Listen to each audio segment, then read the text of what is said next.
Hi, my name is Allison Cole, and I will be talking to you about the environmental health disaster that occurred in Zamfara, Nigeria.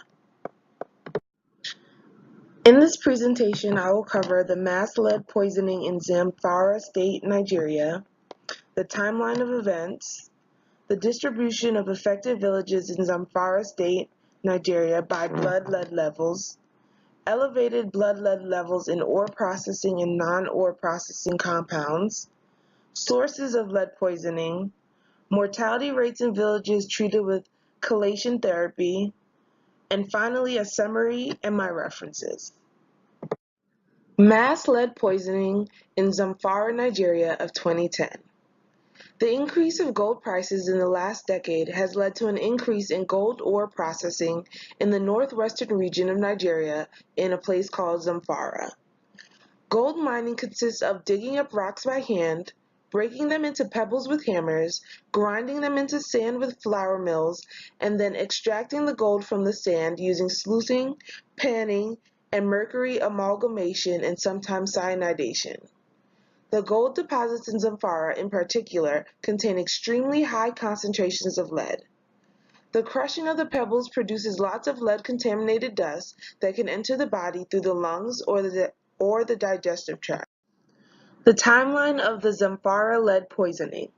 2009. Gold ore processing increases in majority of family compounds. March 2010. Doctors Without Borders is contacted about an outbreak. There is a high mortality rate of children dying from an unknown cause. May 2010. Nigerian Ministry of Health assembles a multidisciplinary team to investigate the outbreak. May to June 2010. The two most affected villages are surveyed and lead poisoning is confirmed. June 2010.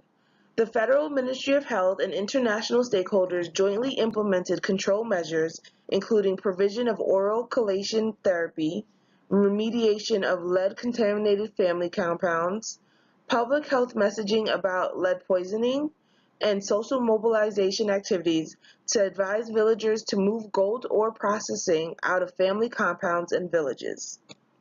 June to September 2010. 5 additional villages found to have child lead poisoning. To this day, children are still being. Zamfara State is divided into 14 local government areas which contain multiple villages under its jurisdiction. Lowe et al. Chose to look at 114 villages in the Anka, Bukuyum, and Maru LGAs. There they took blood samples of children under 5 years old. They found that children with elevated blood levels above 45 are more prevalent in the Anka LGA. This bar graph shows the prevalence of elevated blood lead levels in ore processing and non-ore processing compounds. The blood lead levels were taken of children who lived in compounds whose members both processed ore and those who did not process ore. As you can see, elevated blood lead levels were more prevalent in children who lived in compounds whose members did process ore. We know that the main source of lead contamination came from the processing of lead-rich ore to extract the gold. But how did it enter the body? There's 4 ways that it entered the body. Way number 1, incidental ingestion of soil and dust. Number 2, consumption of food contaminated by soil and dust. 3, ingestion of contaminated water. And 4, inhalation of contaminated dust. As we can see from this line graph, the mortality rates of children under 5 has decreased in the villages where Doctors Without Borders has started providing chelation therapy. In summary, the increase in the cost of gold in the past decade has led to an increased gold ore processing in family compounds, thus creating a lead poisoning epidemic in the Zamfara state in Nigeria.